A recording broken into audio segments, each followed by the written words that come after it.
नमस्कार मेरे प्यारे साथियों, कैसे हैं आप सभी। उम्मीद करता हूं आप सभी बढ़िया होंगे। साथियों, अगर आप तैयारी कर रहे हैं ग्रुप डी रेलवे एग्जाम की, तो ये वीडियो आप सभी के लिए बहुत खास है।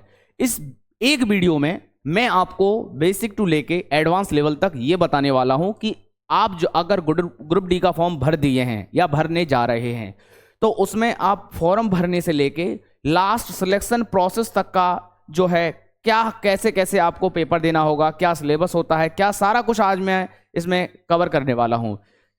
जैसा कि आपने आधे से ज्यादा जानकारी आपको यहां थंबनेल पर देखकर पता चल गया होगा कि आज इस वीडियो में हम क्या क्या डिस्कस करने वाले हैं। सबसे पहले आपको यहां थंबनेल से ही स्टार्ट करते हैं। आज मैं आपको बताऊंगा कि ग्रुप डी क्या होता है।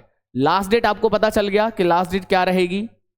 ठीक है, लास्ट डेट आपकी 1 मार्च 2025 रहेगी। पदों की संख्या बात करें तो 32,438 है। फिर मैं आपको इसी वीडियो में बताऊंगा कि क्या काम करते हैं ग्रुप डी में जो एम्प्लॉय होते हैं, वो क्या क्या काम करते हैं, ये इनको क्या काम करना होता है। ठीक है, ये सब कुछ मैं आज आपके सामने डिस्कस करने वाला हूं। ठीक है, साथ के साथ अगर हम बात करें आयु, सैलरी, योग्यता, एग्जाम पैटर्न और सिलेबस या सिलेक्शन प्रोसेस क्या है, ये सारा कुछ मैं आज वीडियो में कवर करने वाला हूं। चलिए तो स्टार्ट करते हैं आज की इस क्लास को। छोटी सी वीडियो है, इसलिए मैं आप सभी को पहले स्टार्ट करूं उससे पहले आपको बता दूं, वीडियो को अगर आपको अच्छी लगे तो वीडियो को लाइक जरूर करना। चैनल पर पहली बार हैं तो बेल आइकन प्रेस करके सब्सक्राइब कर लेना। ठीक है, चलिए तो यहां पर आप जो है यहां सबसे पहले मैं आपको बता दूं, अगर आप स्पेशली ग्रुप डी की तैयारी कर रहे हैं तो टीचर्स अचीवर्स के स्टेट एग्जाम यूट्यूब चैनल और एप्लीकेशन पर आपको ग्रुप डी का उड़ान बैच आपका भारी डिस्काउंट के साथ आपको दिया जा रहा है, मात्र 299 रुपये में। यहाँ पर आपको क्या क्या फीचर्स देखने के लिए मिलेंगे, बात करें recording class, class notes, live class, doubt class और एक्सपर्ट फैकल्टीज आपको देखने के लिए मिलेगी। ठीक है, साथ के साथ आपको ई बुक्स भी आपको फ्री ऑफ कॉस्ट प्रोवाइड करा दी जाएंगी। अगर आपको बैच परचेज करना है तो आपको यहाँ पर ये कॉन्टैक्ट नंबर दिया जा रहा है, इस कॉन्टैक्ट नंबर पर आप कॉल करेंगे, देन आप जो है कोई भी क्वेरी है तो आप जान सकते हैं कि कैसे कैसे हमको बैच परचेज करना है। चलिए तो आगे बात करेंगे। सबसे पहले यहाँ पर आप देख पा रहे होंगे, ये आपके सामने मैंने बिल्कुल ऑफिशियल कटिंग मेरे प्यारे साथी, जैसा कि आपको नोटिफिकेशन में दिया जाता, वो सारा कुछ मैंने आपको यहाँ पर निकाल के रख रखा है, आपको सिर्फ समझना है। देखो बात करेंगे, सबसे ऊपर लिखा हुआ था कि यहां पर जैसे थंबनेल में हम देखें कि ग्रुप डी क्या होता है। ग्रुप डी बता दें तो मेरे प्यारे साथियों, पहले आरआरसी अलग था और आरआरबी अलग था। तो आरआरसी के अंतर्गत लेवल 1 की पोस्ट, जो रेलवे में सबसे निचले तबके की जो पोस्ट होती है लेवल 1, उसे कहते हैं ग्रुप डी। अब ग्रुप डी के अंतर्गत मेरे प्यारे साथियों आपको पता है ग्रुप डी में क्या होता है कि जो रेलवे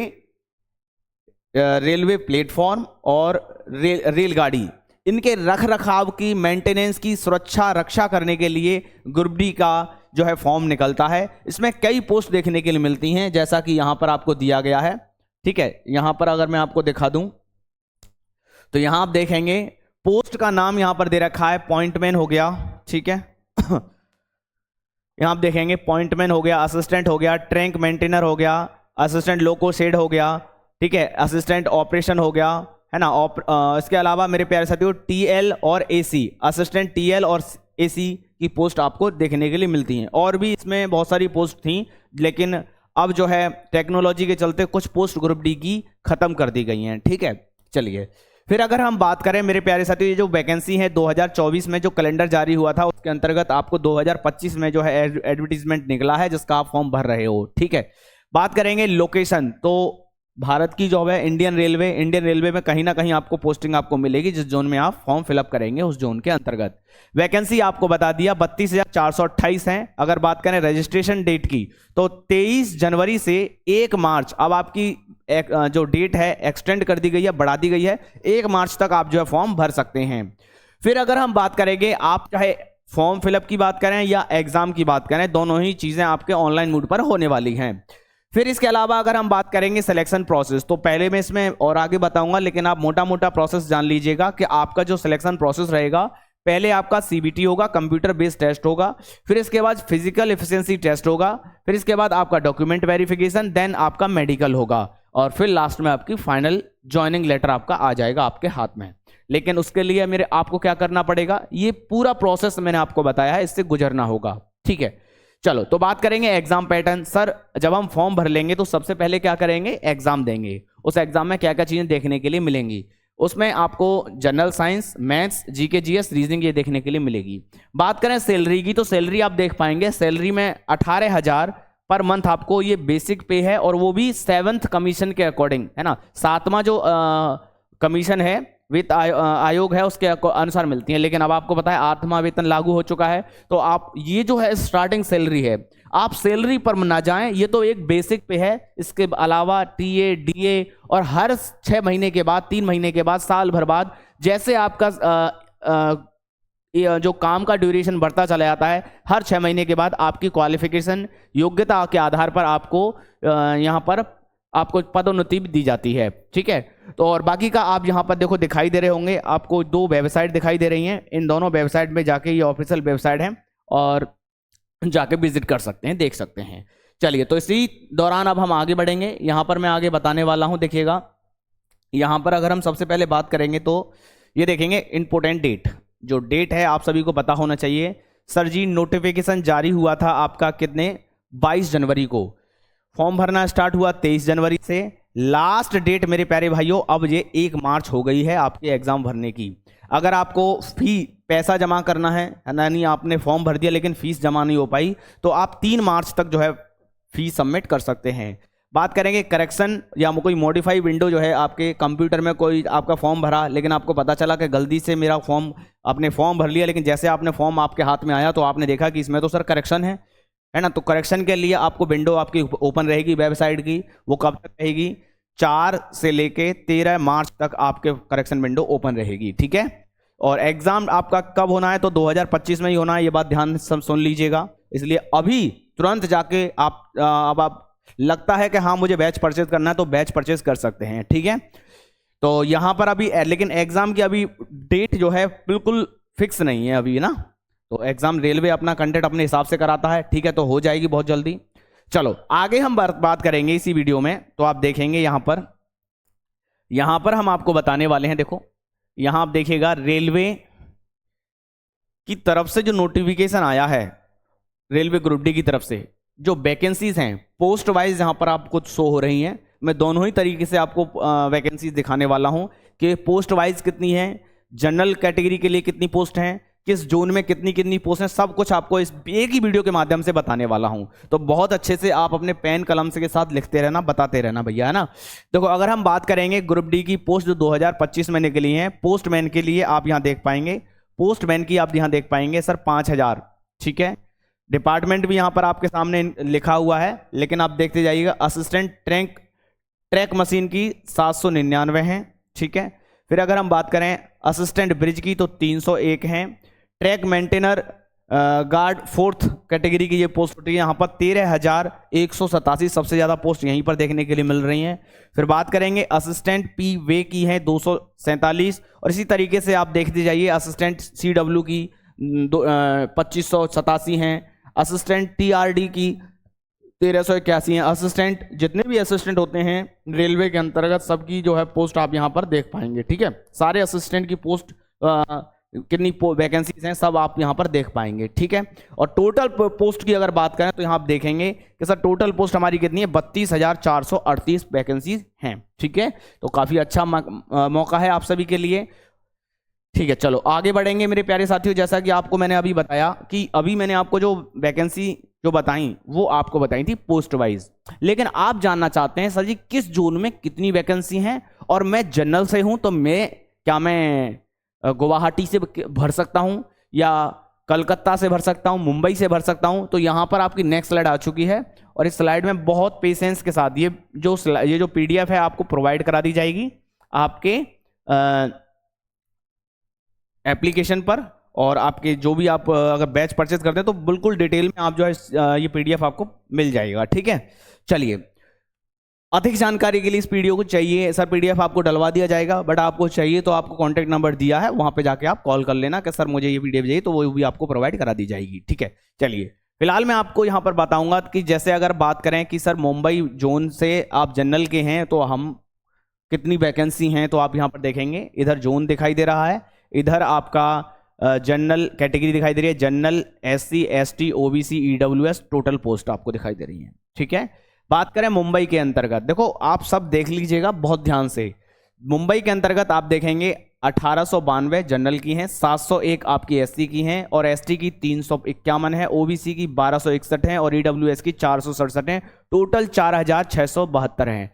इसी तरीके से आप पोस्ट वाइज देख लीजिएगा, क्योंकि अगर मैं एक एक पोस्ट को अगर बताऊंगा तो काफ़ी लंबा वीडियो हो जाएगा। तो मैं कोशिश ये करूंगा कि आपको ये वैकेंसी में ऐसे स्क्रॉल करके दिखा देता हूं, जिससे कि मैं आगे जल्दी से आपको अपनी जानकारी पूरी दे सकूं कम से कम समय में। ठीक है, आइए तो यहाँ पर देखेंगे जैसे बिलासपुर हो गया है ना, ये सारी पोस्ट आप देखेंगे। जैसे प्रयागराज हो गया, देखिएगा प्रयागराज, इलाहाबाद कहते हैं ना, इलाहाबाद को अब नाम बदल के प्रयागराज कर दिएगा। देखो प्रयागराज, ठीक है, इलाहाबाद आपको कहीं नहीं दिखाने के लिए मिलेगा। प्रयागराज देखो, प्रयागराज में आपकी देखेंगे यहाँ ये आपकी जनरल की हैं, ये ST की हैं, ये ST की हैं, ये OBC की हैं और ये EWS की हैं। टोटल वैकेंसी की बात करें तो 2020 आपकी वैकेंसीज हैं। ठीक है, चलिए तो ये तो हो गया आपका पोस्ट वाइज, मतलब कैटेगरी वाइज, जोन वाइज। अब हम बात करेंगे देखो यहाँ पर कि सर अब की बार हमारी 32,000 वैकेंसी निकली हैं, कि अगर मैं आपसे पूछूं कि 2025 में कितनी निकली हैं, 32,438, लेकिन 2019 में जो लास्ट टाइम जो वैकेंसी थी वो कितनी थी, तो आप लिखेंगे देखेंगे 1,03,769 पोस्ट थी। 2018 की बात करें तो आप देखेंगे 62,097 पोस्ट थी, लेकिन इस बार ऊंट के मुंह में जीरे के बराबर वैकेंसी आई हैं। लेकिन आप अपना मनोबल कम ना करें, क्योंकि आपको तो केवल एक वैकेंसी की जरूरत है, एक पोस्ट की जरूरत है। उसके लिए आपको परफेक्ट प्लानिंग और सही गाइडेंस के साथ आपको अगर तैयारी करेंगे तो ये अपने आप में पोस्ट बहुत ज़्यादा हैं, 32,438। हमें तो सर एक वैकेंसी चाहिए। ठीक है, आइए तो आगे बात करेंगे। यहाँ पर नेक्स्ट स्लाइड पर आप देखेंगे, देखो जब आप फॉर्म भर रहे होंगे तो सबसे ज़्यादा जो पूछा जाता है कि ग्रुप डी का फॉर्म भर दो, अरे ग्रुप डी के फॉर्म में कितने पैसे लगेंगे। तो यहाँ पर आप देखेंगे अगर आप जनरल से OBC से या EWS से बिलोंग कर रहे हैं तो आपको 500 रुपये चार्ज लगेगा। अगर SC ST या अदर बैकवर्ड कास्ट से या फीमेल हैं या ट्रांसजेंडर हैं तो आपका मात्र 250 रुपये चार्ज लगेगा आपको। ठीक है, इतना फीस आपका लगेगा। फिर आगे हम बात करें तो जो फीस है वो उसमें भी आपको रिफंडेबल है। अगर आप एग्जाम दे के आते हो तो आपको 500 रुपये चार्ज हुआ है, तो 500 रुपये में से आपको अगर आपने एग्जाम दिया है तो 400 रुपये आपके रिफंड हो जाएंगे। ठीक है, ऐसे ही आप यहाँ पर देखेंगे SC ST के लिए अगर आपको 250 रुपये चार्ज है तो मेरे प्यारे साथियों यहाँ पर आपसे कहा है रिफंडेबल है। आपका पूरा चार्ज जो है CBT1 अगर आप एग्जाम देने गए हो तो आपका 250 रुपये आपका रिफंड हो जाएगा। ठीक है, आइए उसके लिए आपको अपना बैंक डिटेल इसीलिए आपको बहुत अच्छे से फिल करना होगा। चलिए आगे मैं बात करूंगा डॉक्यूमेंट रिक्वायरमेंट के बारे में। तो आपको कौन कौन से डॉक्यूमेंट की नीड होगी जब आप फॉर्म भर रहे होंगे। सबसे पहले बात करें कि स्कैन पासपोर्ट साइज फोटोग्राफ और आपके सिग्नेचर होने चाहिए। क्लियर। जस्ट आगे दूसरा पॉइंट आप देखेंगे कि 10th क्लास का आपके पास सर्टिफिकेट होना चाहिए, या 10th या ITI दोनों में से कोई भी। लेकिन अब बात यह आएगी कि सर ग्रुप डी के एग्जाम में इस बार क्या सर हमें ITI होना कंपलसरी है? तो पहले सुन लीजिए, बिल्कुल नहीं। इस बार आपको 10th क्लास पास होना बहुत जरूरी है। बस 10th हो ITI है अच्छी बात है, और अगर नहीं भी है तो भी चलेगा। ठीक है, फिर बात करेंगे यहां पर आपको गवर्नमेंट इशूड ID प्रूफ, आधार कार्ड आपके पास होना चाहिए। आधार कार्ड हो गया, पैन कार्ड हो गया, इनमें से कोई भी आपके पास होना बहुत जरूरी है फॉर्म भरते समय। फिर बात करें कास्ट सर्टिफिकेट भी आपका लगेगा। जैसे बात करें जनरल के हैं, OBC के हैं या SC ST से हैं तो उनके लिए ज़रूरत पड़ती है। जैसे आप देखेंगे पास के लिए है ना, तो रेलवे पास भी जारी करता है। अगर आइए फीमेल कैंडिडेट हैं, रेलवे का पास दिया जाता है उन सभी के लिए। ठीक है, अब बात करेंगे 5वें पॉइंट पे, तो डिसेबिलिटी सर्टिफिकेट। अगर आप विकलांग हैं तो आपके पास उस विकलांगता का सर्टिफिकेट होना बहुत जरूरी है। ठीक है, आइए आगे बात करेंगे हम यहाँ पर नेक्स्ट एजुकेशन क्वालिफिकेशन। तो जैसा मैंने आपको बता दिया लेवल 1 की पोस्ट के लिए इस बार मात्र 10th क्लास पास होना बहुत जरूरी है।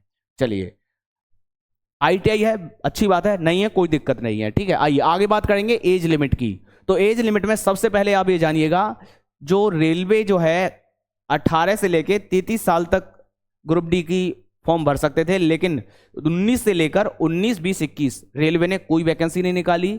इसलिए रेलवे ने 3 साल की छूट अपनी तरफ से दे रखी है, यानी आप 18 से अगर 36 साल के बीच में अगर आपकी उम्र है तो आप रेलवे का फॉर्म भर सकते हैं।